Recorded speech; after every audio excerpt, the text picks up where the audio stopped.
Welcome everyone.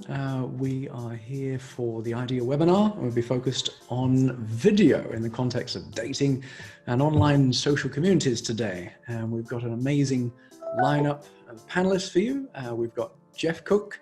In fact, I'll let the group do the individual introductions, and I'll start the ball rolling. My name's Mark Brooks, and I run IDEA, which is the Internet Dating Excellence Association, which exists to help the dating industry deliver on its true potential and promise, along with Cortland Brooks, which is a little niche consultancy.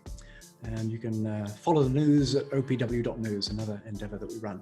And I'm also joined by Geoff, if you'd like to give your introduction, perhaps also mention the way you do video, the way the Meet Group does video. It'd be nice to get some context on how each of you does video on your particular platforms. Sure. So I'm the CEO and co-founder of the Meet Group. We run 5 apps: Meet Me, Scout, Tagged, Growler, and Lavu. They're all dating apps in one form or another. We've been integrating live streaming video into these apps for the last 3 to 4 years.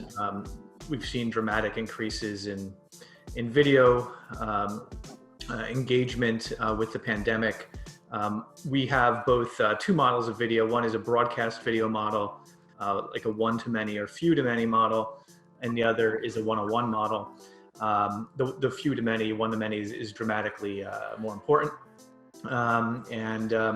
We've lately started taking that model and bringing it to other apps in the dating space, including a trial that we're in with the Match Group's POF app, but potentially others as well.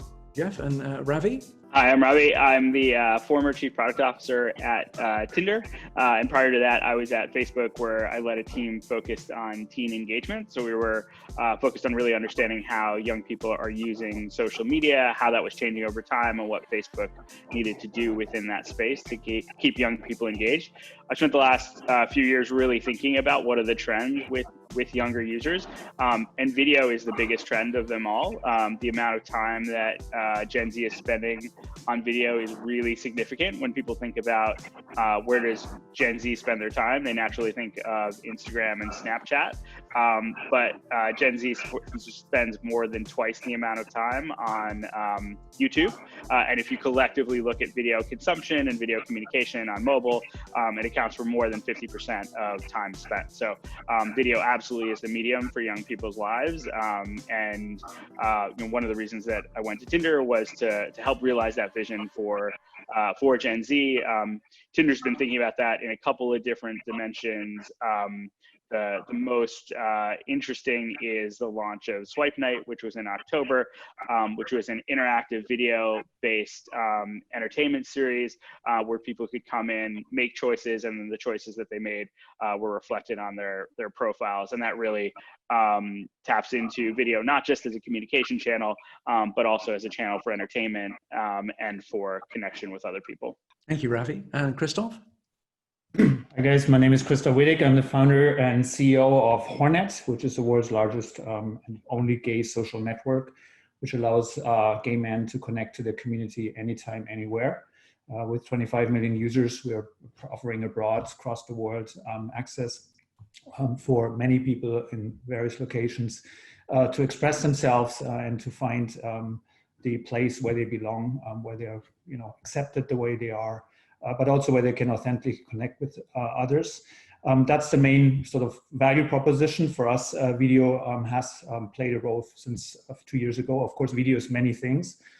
We used video as in a long form and curated video to stimulate engagement around video. So to allow people to surface thoughts and engagement in discussions, which kind of surfaces their interest and takes a bit away from the physical sort of profiling towards interest-based connection.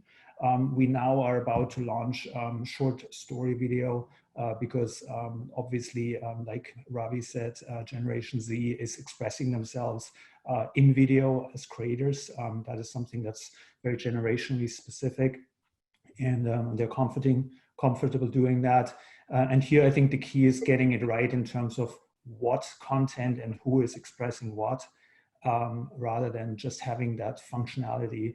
So for us, getting that right is a very cautious and more a farming approach than a gunshot approach, because you really need to create a culture and a tone that will allow for people to get that sense of belonging and love that they're seeking, and not just having another form of, place where you can express, post another toxic comment like on other social media.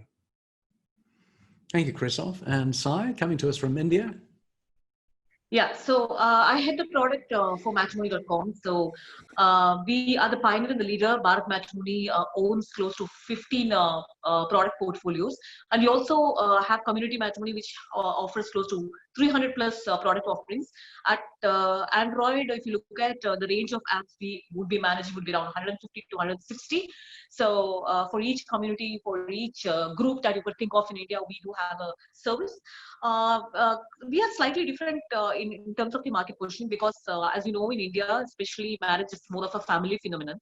So it's no longer about the boy and the girl. So people who were living outside India were always using some of the video solutions, because they cannot, obviously, the bride or the groom cannot travel to India just for seeing one particular person.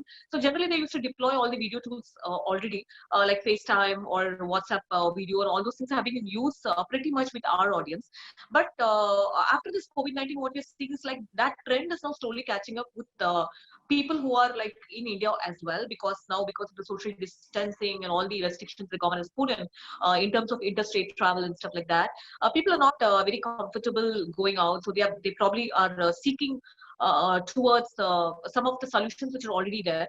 So for us, most of the engagement, if you look at once they get to know the match, once they talk to the person or to the parent or whoever it is, once they get a comfort, then they generally visit them in person. But now that is getting substituted by a video. So it is mostly something, while we still don't have a video as such as a chat or something on our platform yet, people are already using FaceTime and WhatsApp being very popular in India. People are already using that. A thing which is kind of very new to people is like this collaboration as a family in video is something which is not still very used to. It's more like house party or a Zoom work trend. So that is the trend which is quite popular in the country. Whereas if you talk about a boy and a girl and the family as such, like getting to know each other, that's something which is very new to the country as such. But I think people are receiving it nice, and we're also seeing good traction in terms of people coming and telling us that even engaging with our own relationship managers through video. So that's a good trend we are seeing. I think video is here to stay. Thank you, Sai. And Shahzad, you recently introduced video. Yes, hello, yes. So Shahzad Younas, CEO, founder of Muzmatch. We're a Muslim matrimony app, so we basically help Muslims get married. Kind of one of our we have many taglines actually. One of them is Muslims don't really date, we just marry. And that kind of very simply kind of explains what the difference is. Set up 6 years ago to fill in this kind of gap where we felt conventional dating apps weren't really kind of hitting the mark for a lot of Muslims in the West and also in Muslim countries. We're just about to hit 3 million members worldwide. I believe that does take us now to be the biggest in the world for this particular audience, which is amazing from our side.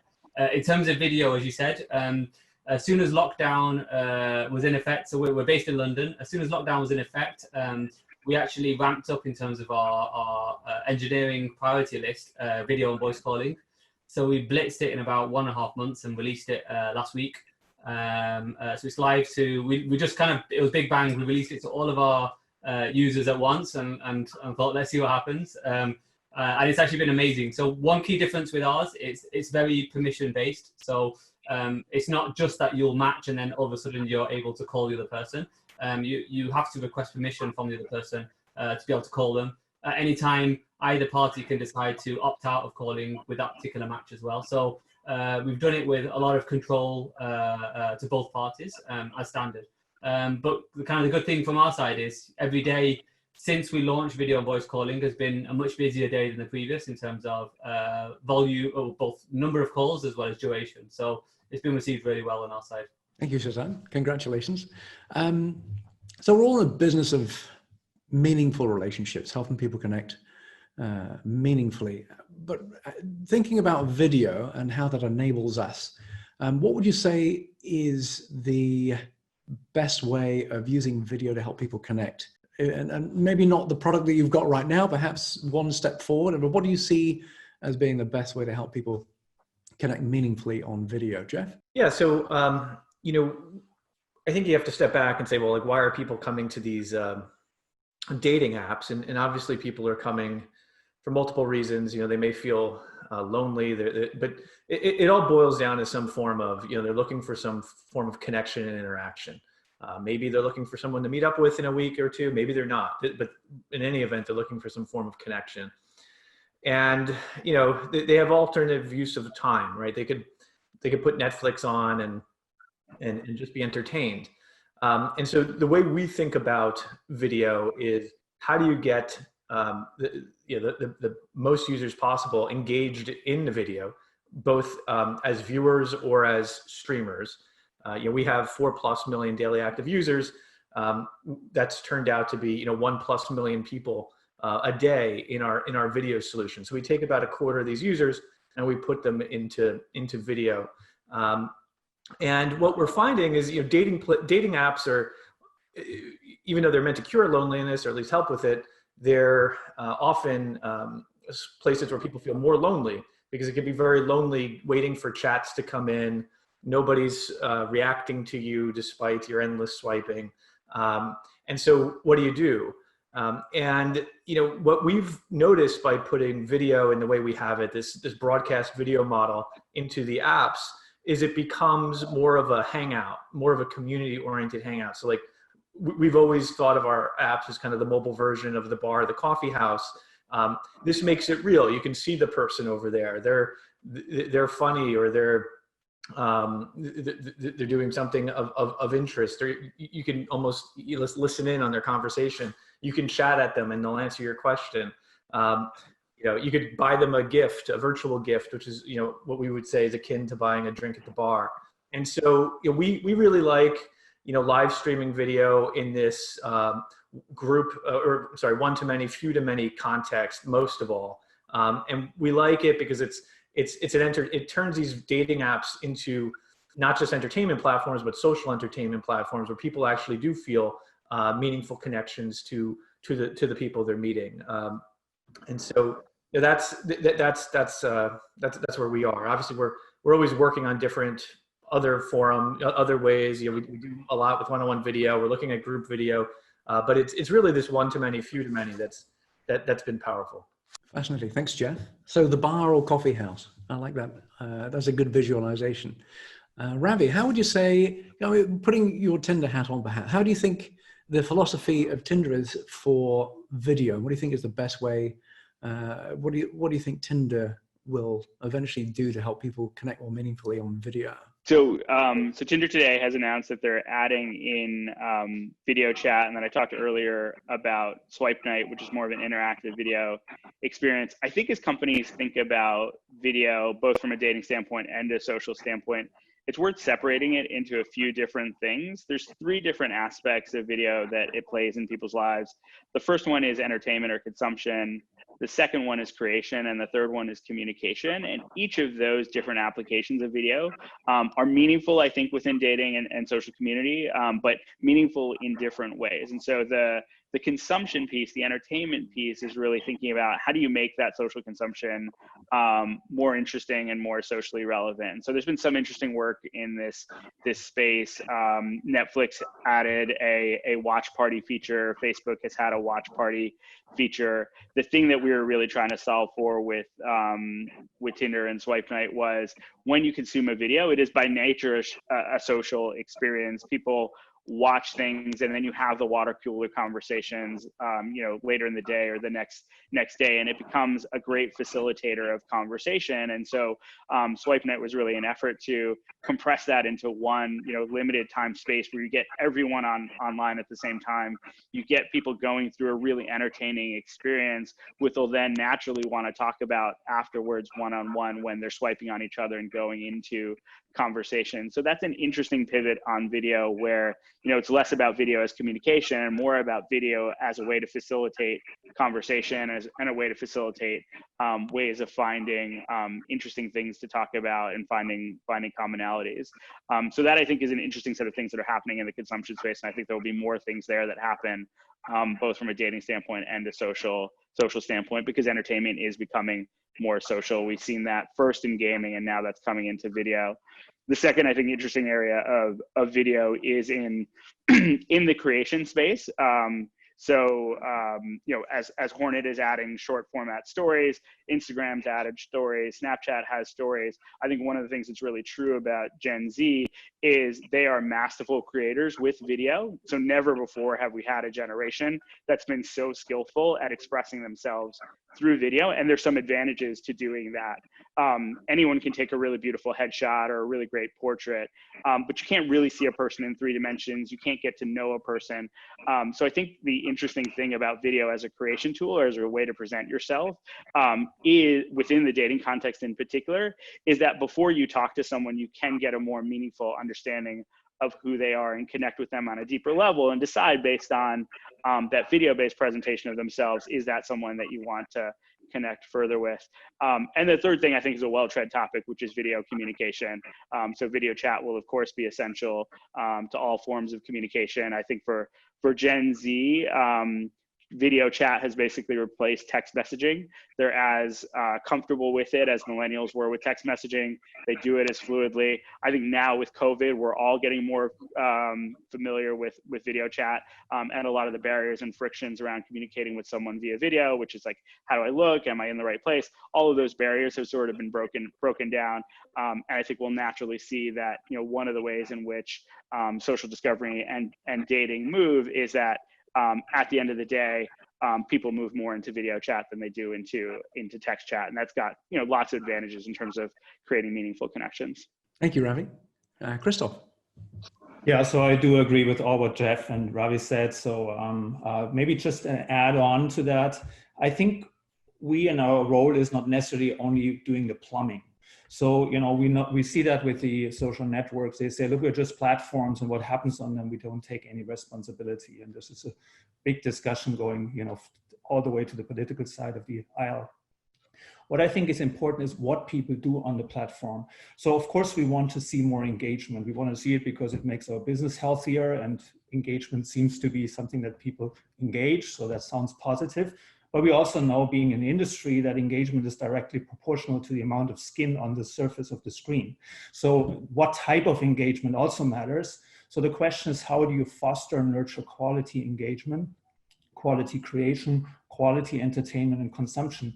There are bars or coffee houses I don't want to be in, and I don't want to listen to certain conversations in those bars either. So, but specifically online, we have a big level of stigma because people kind of sometimes hide behind the anonymity. And we know anonymity sometimes brings out the worst in people, or at least, you know, they don't have certain sort of cultural constraints, which sometimes fosters sort of a more inclusive and better behavior of themselves. So online tends to sometimes skew people towards the worst, especially if they feel there's no correction. So our product is not the plumbing. Our product is who is on the platform and what do they say and do and post. And that is a farming approach. So it's not about just, you know, putting the pipe in the ground and then see the, you know, the water, whether it's sewage or drinking water, going through it.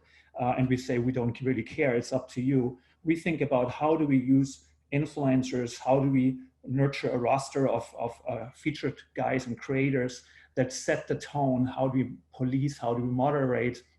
Police if necessary. How do we moderate? How do we encourage and nurture a behavior that's inclusive, that's loving, and getting the best out of people? And I find it very hard, and that's why we're in this business, to see this kind of inclusiveness and this responsibility of the platforms for this tone and among the social networks that are out there.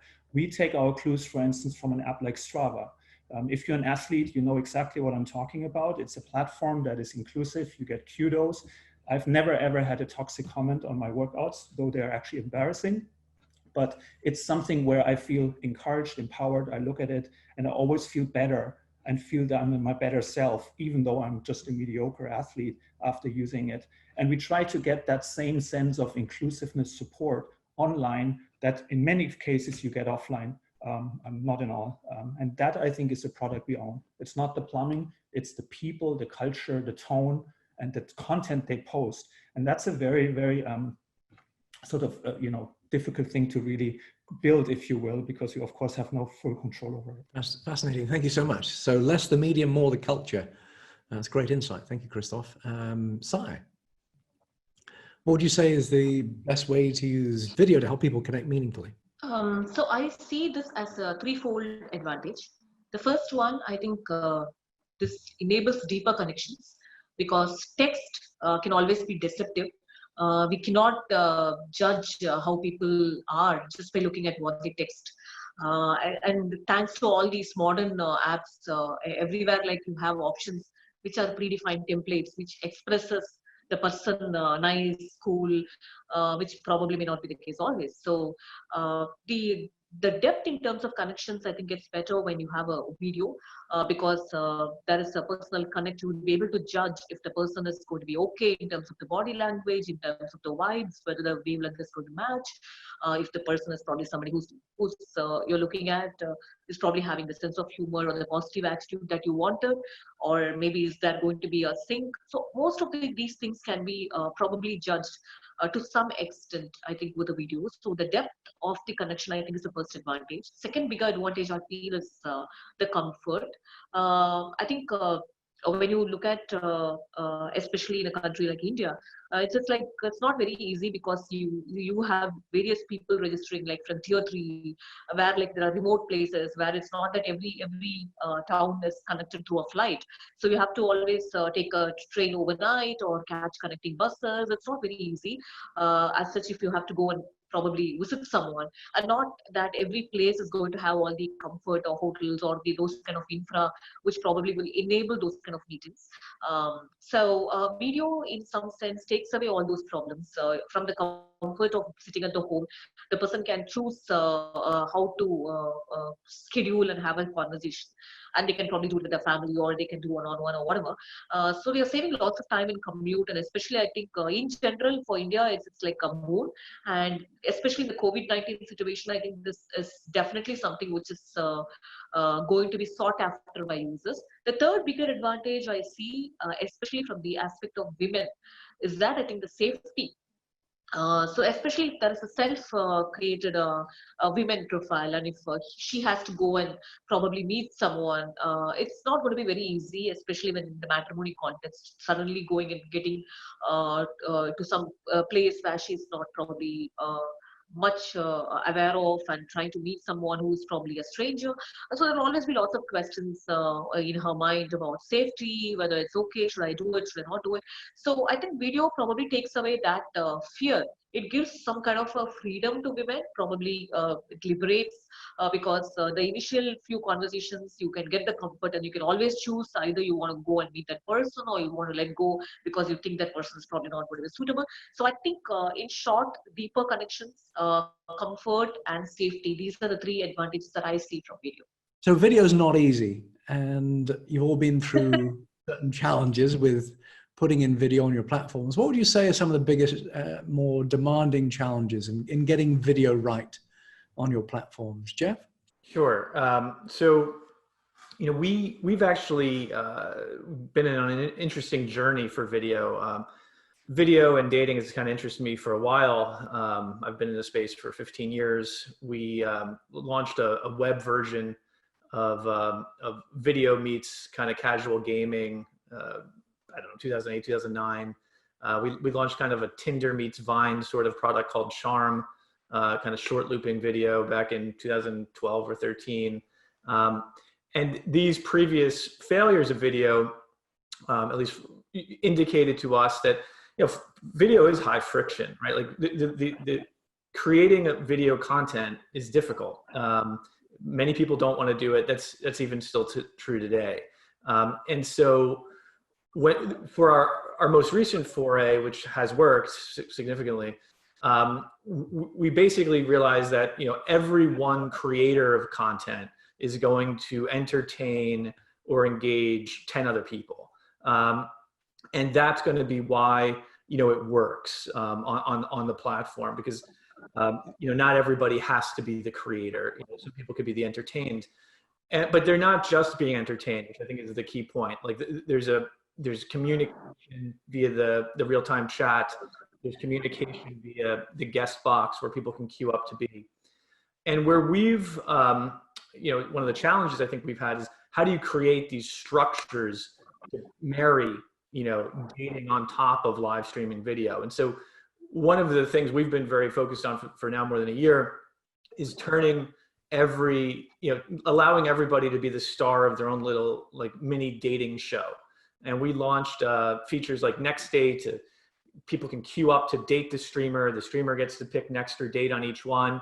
If it's a date, then one-on-one chat permissions are allowed. But it's basically speed dating with the public twist. Other people are watching. And then we did a spin on that with blind date where we allow the personality to come through first. So the person is still in the guest box, but their video is blurred and you don't see them until the streamer taps a date. And that allows kind of actually for higher matching percentages, but also just for kind of a more fun game to watch. And so, you know, that certainly the challenges we've seen in video would be friction. You know, can't discount it. Even today, there's dramatic friction for most people to think about putting themselves on video, which we've kind of solved by having a high viewer to creator ratio, giving activities for things to do, structured activities, blind date, next date. We have a whole line of things like this. And then, you know, the point that was already mentioned, the plumbing, you know, safety is critical, obviously, in the video side. We have 500 plus and people on our safety team. We have significant AI that's looking for bad content at all times. We're experimenting now with actually biometrics, with age estimation, device blocking, textual screening. There's no shortage of things that you will need to get right once you go down the live video side. Thank you, Geoff. Ravi, what are the challenges you faced? I think you're definitely to Jeff's point there's an overall challenge in terms of how do you keep video safe, because it is it is much more of an immersive medium, and it's harder to detect these activities. I think one of the things that I think is really hard about video is I think about the value of video as the sum of its entertainment value plus its social value.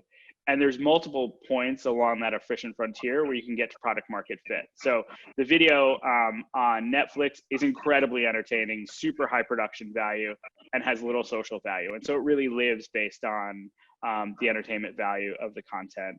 On TikTok, you have somewhere in between where there is social value. You can connect with the creators. You can have a conversation with the creators. So the production quality is not important. The fact that there is a social component to it makes the whole experience more valuable. And they've done a good job of figuring out what are the most interesting videos within the ecosystem. And then all the way down to one-on-one chat. There, the production value is not that important. What's really meaningful in one-on-one chat is the social value. And I think that where companies get into trouble is not thinking about the interrelationship between those two things and arriving on a point in that curve where you don't have product market fit. And so that's where things like I think fostering a community rather than just providing plumbing are important, because they set a standard within the community about what is high quality, what is acceptable, what are the types of things that people want to talk about with video. If you just provide the plumbing, then you're leaving that equation largely up to your users, and oftentimes the quality will deteriorate, and as the entertainment quality deteriorates, the social quality will also deteriorate unless you're encouraging really meaningful social interactions between people. So I think that's the hardest thing around video, is just finding product market fit somewhere along that efficient frontier between video that's entertaining and video that's socially relevant. And thank you, Ravi. Shahzad, what would you say are the challenges that you faced and that you're experiencing now, having just started out with video? Yeah, I mean, we're definitely early on in, I guess, figuring out a lot of these challenges. For sure, I guess some of the early research kind of signified the use of video, how important it would be for us. One of the things that kind of sets Muzmatch apart is the willingness of people on there to travel to meet their partner. We're kind of firmly not in the casual dating market, where we're generally for people who are looking for something more serious. So if you're looking for something more serious, you're more willing to travel, and that's kind of reflected in people's own search criteria. You know, they're not looking for someone within a 10-mile radius. They're kind of almost happy to look at the whole country or even different countries. So having video definitely helps that. Also on the security side, you know, Sai mentioned as well, specifically for women in particular, you know, now there's kind of no excuse really or there's less of a reason to have to give their phone number out, etc. You know, they can have those initial calls on Muzmatch, knowing it's safe, knowing they're protected, knowing their privacy is protected, and they're always in control. Whereas as soon as you give your number out, you know, 1,000 things could happen, right? So I think that's one of the key things for us in terms of getting video out. Permissions-based was always important from day one, and that's how we've designed it. From our side, you know, and some of the things that have been mentioned here around the social utility of video and calling, etc., I think definitely has a role no matter what. The second part is obviously more around content creation, either by users or by the entity, you know, be it Muzmatch or the companies involved. I think they're two slightly different things. I actually think specifically for dating apps, there's something in the middle, which is the social utility of a call, as well as some structured thing to do on the call. So, you know, you might have a call, you know, more along the house party type thing. For me, that's the most logical, useful utility of video on a platform, because, you know, you're right, just giving the plumbing in terms of people being able to make a call, great. I think, let's say specifically for a dating app, one thing you're trying to do is hopefully help people match better, help people figure out, are you two suited for each other, etc. So providing tools, be it games, be it forms of entertainment within a video call of some description, for me is kind of a good direction for a company such as ours and probably others who are at that stage to take. I think other companies where, you know, like Meet Group is a great example, where there's a lot more in the way of one-to-many or many-to-many live stream type videos. You know, that what's great is it appeals to a certain segment of users who find utility in that. I think it depends on the stage at which you're at in terms of the maturity of your platform. Gotcha. Thank you, Shahzad. And Christof? So Mark, when you invited me to this panel, I said, like, I shouldn't be on this panel because we're not a dating app. So I said, like, well, bring your thoughts in, because we're a social network. And in a social context, obviously dating can happen, entertainment can happen, all of these things happen. Social sort of settings are a big tent in many ways. Hornet has gone through a very conscious transformation of, you know, nurturing the social value of the app to the users over, let's say, the functionality of meeting a mate or a date, which happens, but we know it from our behavioral cohorts and on our app that 75% are opening the app not to look for specifically now for a date, but for just being entertained, to connect to the community, and to have some social sort of confirmation of who they are, because that's usually what you get from other people. So we always are very, very cautious about how people feel when they use the app and how they're being seen, because that is beyond the functional dimension. Dating in some ways sounds like a function, right? So I can order my dinner and with a push of a button, or I can order my date. But we are like, you know, how do they feel when they date? So I think the social component creates a big tent where dating or any form of social interaction happens, and in some ways it's serendipity. And, you know, going back to the coffee house or even, you know, the group of friends with dinner, that's still one of the most popular way to meet your date. It's actually not necessarily through a function. And the question is, do you feel positive about actively dating, or do you feel positive about having a dinner party with friends? Which one is a better feeling? So how do we deliver this? And this is really what we care about. So Hornet is not a dating app, but dating can happen on Hornet. Hornet is a social network. And like Ravi said, on the other side of the aisle, it's on the other side, not just a consumptive piece, but it's the social component of it. So that is, I think, the tent pole where we can group, you know, these elements and these functionalities, including all the forms of video we mentioned around. So that's I think kind of where we at least focus on and create that online space that barely exists. I think it's still in the making. It's still very, very early in the market. Thank you, Christof. I must say thank you also for being hugely inspirational, because we talked, I invited you to Idea Summit, someone goes, like, hold on, we're not dating anymore. It's like, really? Okay, that's interesting. But we still must meet. We still must find these conversations because we can all learn from each other, especially with vertical social networks, online social communities. I think in some ways, a lot of our internet dating apps are kind of morphing and becoming a little bit more social anyway. And so it's great to have you here. And I'm looking forward to inviting more such online social communities into these kinds of environments so that we can learn from each other. We're less competitive. So I'm very excited to have you. This is quite a precedent for us. And thank you for being inspirational on that point, Christof. Sai, what would you say are some of the challenges that you've experienced with, or you are anticipating experiencing with video? I think from the Indian context, one of the biggest challenges is going to be the network as such, the speed of the mobile internet, because as you all would be knowing, in India, more than 90% of the internet usage is from the mobile. There are very few desktop or laptops as such. So also the tier 3, the small towns, their contribution of traffic to many of us is very high. There, while connectivity is decent enough to use something on a text or a normal app, when it comes to something like video, which is very demanding with respect to the bandwidth, it's still going to be a challenge. It is a challenge and it's going to be a challenge for some time. And thanks to the COVID, I think now the internet usage has surged. So many players are like they are literally struggling to cope up with the demand that has increased. So that's one part of the thing. And the second one is also there could be lots of technology challenges as such because the mobiles are very fragmented here because it's an primary Android market.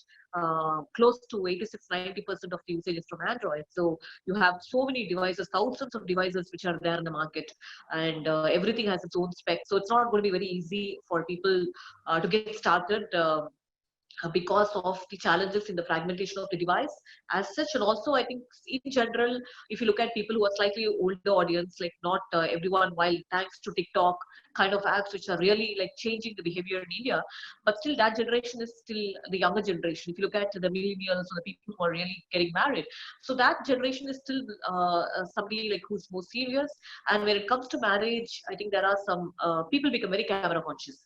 Forget about video, even if it's a photograph, people become very camera conscious. They don't know how to pose. They get very worried. They get very conscious whether this photo is going to be okay because my profile is going to be up there.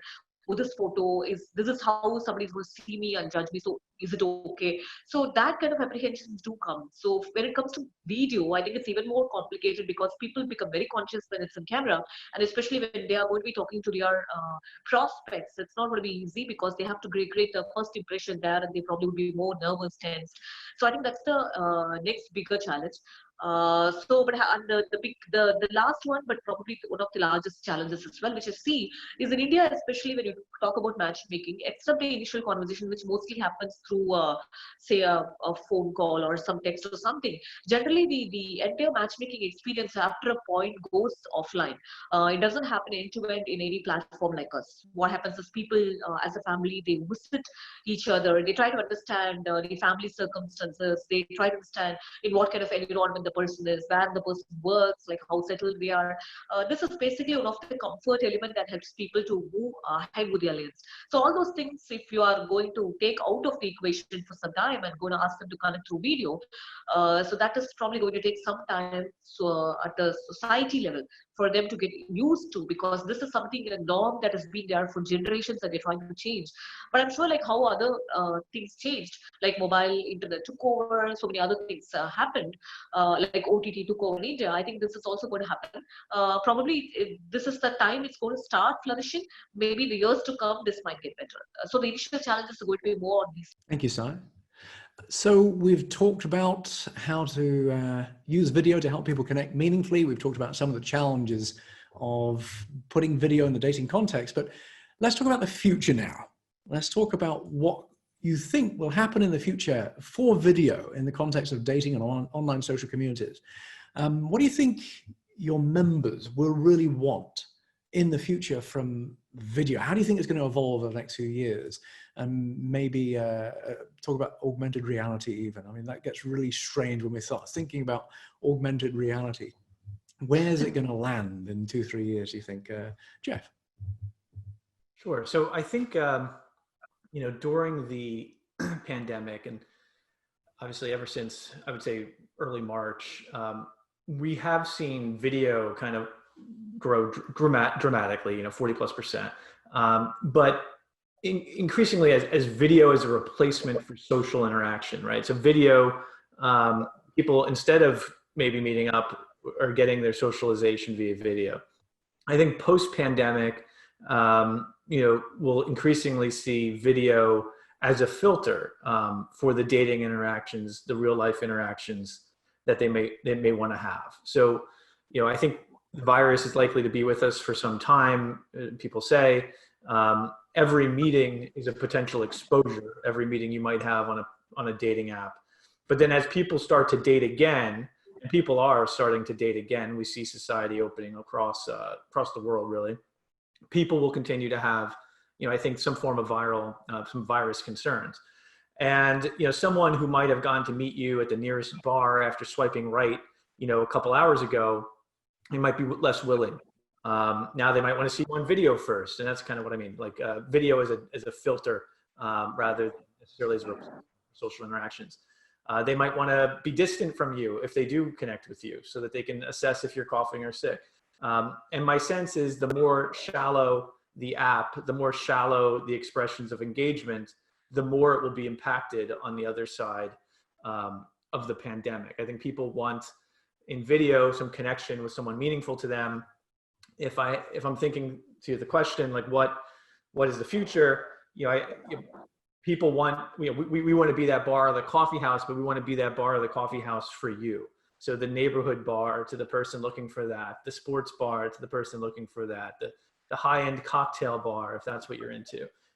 We want you to find the personalities and conversations that are going to appeal to you. And that could take the form of topics, group video, there's all sorts of different ways of potentially solving that. None of them are easy, but that's how we're thinking about it. Great, thanks, Geoff. And Ravi, what does the future hold? What kind of picture would you paint for video in 2-3 years and on out? I think what's interesting is a lot of times when we think about technology and what the future holds, we think about it from a matter of what's capable. And I think one of the really interesting things about where we are today is how technology has shaped culture and how culture is going to shape technology. I think particularly if you look at Gen Z, millennials were the first digitally native generation. They knew how to use technology better than any other generation in the past. Gen Z is the first social native generation. They not only know how to use technology, they also know how technology shapes their social interactions, and where it works in favor of what they're trying to accomplish, they work with technology, and where it works against that, they work against the technology and they use it on their terms. And I think one of the things that we're going to see is there's a number of trends within Gen Z that will shape how culture forms and then how people engage with video as a result. I think one of the biggest ones is the one that you and Christof have talked about. I think the line between dating and social networking is starting to blur, in part because there's so much ubiquitous social connectivity between people that the line between is this a dating interaction or is this a social interaction doesn't exist in the same way. And that's going to particularly be true as more and more social interaction happens in video. And so I think what we'll start to see is that dating companies will compete more with social companies. There'll be more dating on Instagram. There'll be more social interaction on the dating apps, and all of that will start to blend together. And so the medium for that I think will be video. So video in all these different formats, whether it's a broadcast format, a one-on-one format, or a consumption format, will drive those social interactions. And I think the dating industry will have to look to what is happening within social media and Snapchat and Instagram to kind of take cues about how dating is shaping communication. And I think increasingly the social networks are going to have to look to the dating industry to see, we in the past, social networks have been very focused on how do we connect people that already know each other. But increasingly, because of COVID, because of the prevalence of video, there's going to be more people that meet online and where the relationships start online and stay online. And the dating industry has been incredibly good at enabling that to happen. So I think there's going to be this push and pull in terms of in terms of the role that dating, or the role that social discovery plays and the role that video plays within it.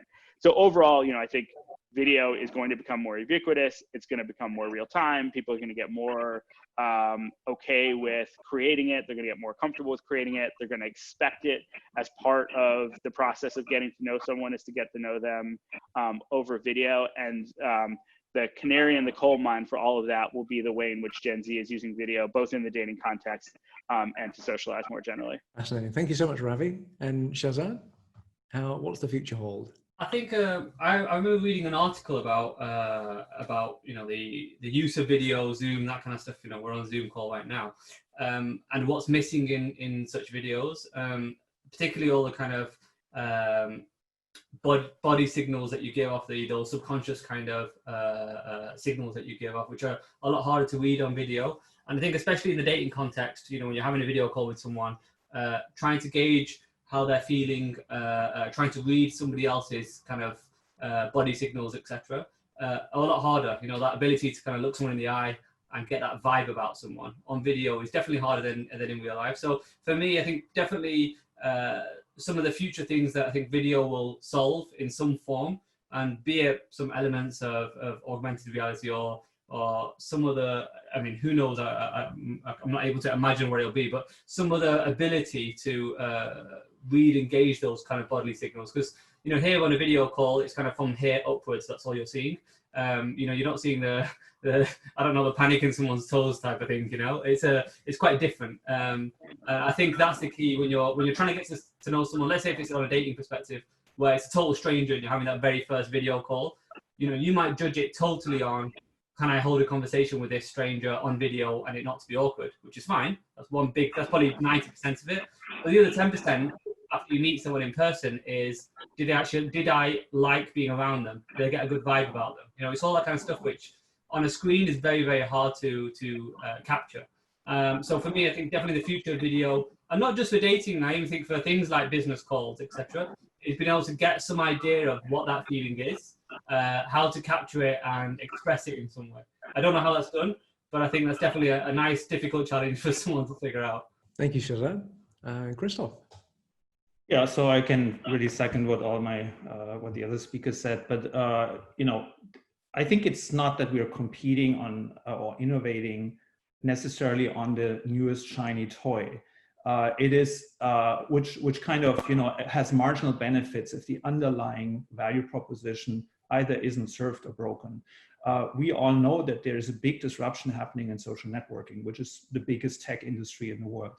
Facebook is challenged; they're losing users, and people are having a negative attitude toward Facebook. So this industry is massively disrupted. So it's not about adding another bell or whistle to it. It is about thinking what does social networking is meant to be and deliver to users. And I think Facebook in some ways addresses or tries to address this with groups or breaking it down into more vertical areas. But I think this is the opportunity for us to actually compete on and deliver to our users what they're looking for, which is a space where they feel safe, where they can express themselves, where there's a tone and a culture that's nurtured. And if, in fact, the brand takes responsibility for the content that's on the platform, something that Facebook, for instance, specifically says they're not going to do. And this is, I think, where the industry is going. So I think the future is less about, another feature or shiny toy. These are all, I call them the social network primitives. You can have a comment or a like or a chat, you can use them in a good or a bad way. It's not how, the feature can help certain shape behavior. And that's, of course, also what Ravi said. But in the end of the day, the innovation happens around what type of context and community you're forming and what tone you're creating and how you assemble those primitives in a way that it becomes innovative as a social network proposition to the users. And I think that's where the innovation lies. Sorry, that's not the answer where you say they have a shinier new toy. But I think that's exactly where the industry is going. It's massively disrupted. There's a massive change happening right now. And I think that's the opportunity. Thank you, Christof. Sai? So if you see video, I think I can take some analogy or some parallel. Now see, if you look at matchmaking or people looking for a bride or groom, few years, maybe 2 decades back or maybe 15 years back, it was predominantly an offline thing. So people were not even looking at online as one of the primary source for getting married, right? So, but then over a period of time, this became mainstream. Now, if you look at anyone who wants to get married, the immediate choice that comes to their mind is the matrimony service, because they know for sure that they have wider choices. They don't have to go behind the limitations of relations or network. They don't have to be having just 5-6 choices and break their heads on whom they should probably choose. So that's a lot of empowerment that the platform has brought to these people. So like that, I think now video is the new tool which is probably going to be empowering the newer generation. Given that already people are like very active in Insta, and especially in terms of India, I think TikTok kind of apps are really, really rocking. So this generation is also kind of getting very comfortable with the whole idea of video.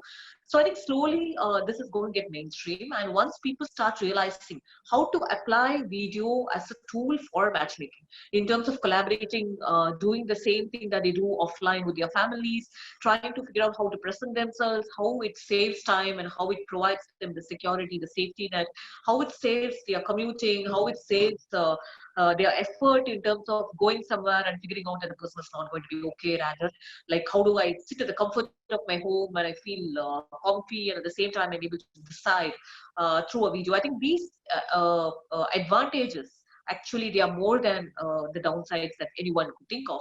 But I think in a couple of years, maybe India would definitely have better connectivity, and with those things in place, and with so many innovations happening around the matrimony space, I strongly believe that video would become one of the mainstream features, and more and more people would be more comfortable presenting themselves on video, and probably would be collaborating more, not just as a person, but also as a family, and maybe taking decisions on video, and probably because I see a trend where people are getting married in Zoom.